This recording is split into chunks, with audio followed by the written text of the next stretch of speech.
ቴሌግራም ላይ ማን ኦንላይን መሆኔን ስታተሴን ማየት ይችላል ወይም አለማየት ይችላል የሚለውን የምንወስንበት ሴቲንግ ነው ማሳያችሁ። ኦንላይን ስታተስ መኖሬን ዛሬ እየተጠቀምኩ መሆኑን ማወቅና እንዲያውቁና እንዳያውቁ የምናደርግበት ሴቲንግ ነው ማለት ነው ሰዎች።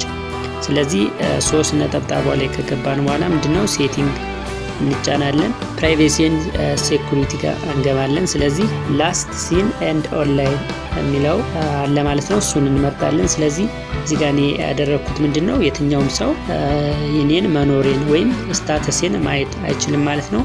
ስለዚህ እናንተ ደግሞ የምትፈቅዱበት ሁኔታ ሊለያይ ይችላል ማለት ሁሉም ሰው እንዲያያችሁ ስታተሳችሁ መኖራችሁ ኦንላይን አክሰስ ማድረጋችሁ ቴሌግራም መጠቀማችሁ ማየት እንዲፈልጉ ከፈለጋችሁ የመጀመሪያውን መጠቀም ትችላላችሁ ወይም መምረጥ ትችላላችሁ።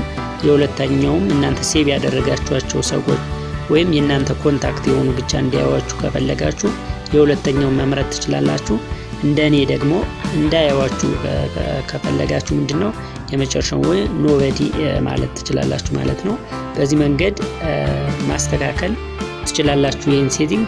ሌላው እንግዲህ አድ ኤክሴፕሽን የሚለው ታች ምንድነው የምትፈልጓቸው ሰዎች ብቻ እንዲያዩዋችሁ ከፈለጋችሁ አድ ዩዘር በማለት እነዚያን ሰዎች መጨመር ይቻላል ማለት ነው። በዚህ መንገድ ይሄን ሴቲንግ ማስተካከል እንችላለን ማለት ነው። ይህ ሴቲንግ ለምንድነው የሚጠቅመን? ሰዎች እኛን ቴሌግራም መጠቀማችን አክሰስ መቼ አደረጉ፣ ዛሬ ተጠቀሙ፣ ገቡ፣ ወጡ የሚለውን ነገር እነሱ ማወቅ ስለሌለባቸው ሊሆን ይችላል ማለት ነው።